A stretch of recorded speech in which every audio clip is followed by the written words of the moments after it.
Mr. Claiborne, you are suing Ms. Johnson-Ray for $5,000 for what you have labeled as overpayment of child support money. So your claim here today is effectively that several years ago, Ms. Johnson-Ray filed for child support and made statements that you claim were not true to the family court.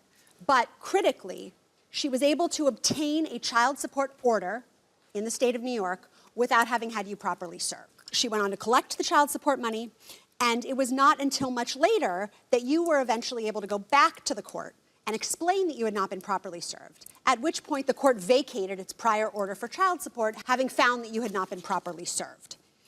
Ms. Johnson-Ray, you have told us that this was money that the plaintiff one way or another paid to take care of his own child. Regardless of whether the technical requirements were met, you don't believe that you should be required to refund him these monies because he should have been supporting his child. Absolutely. Mr. Claiborne, tell us about your relationship with Ms. Johnson-Ray.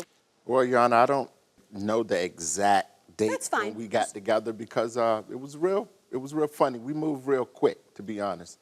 I met her because I started babysitting her 3 kids. I'm not gonna lie, she's a hard worker.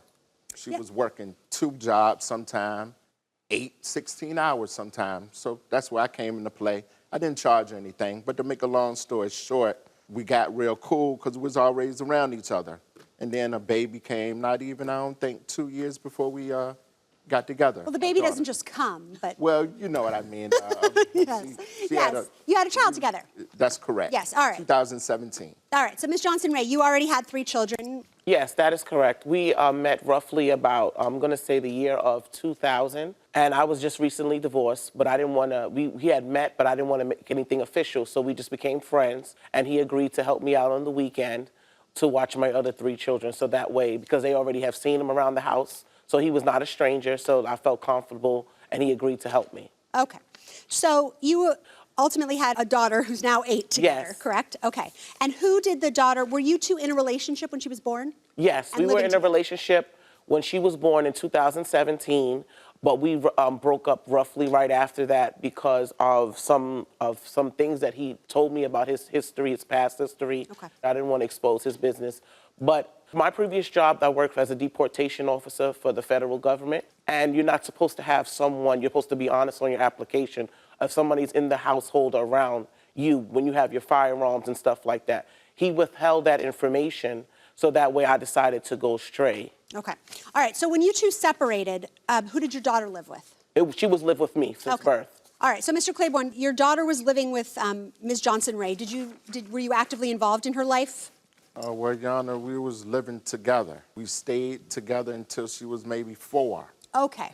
Did you stay involved in your daughter's life after she was 4? Yes, I How did. so? I used to, the Cash App, so I was sending her money all the time as well as she was getting child support from me. But every other week I would drive, because I live up in here in New York by myself.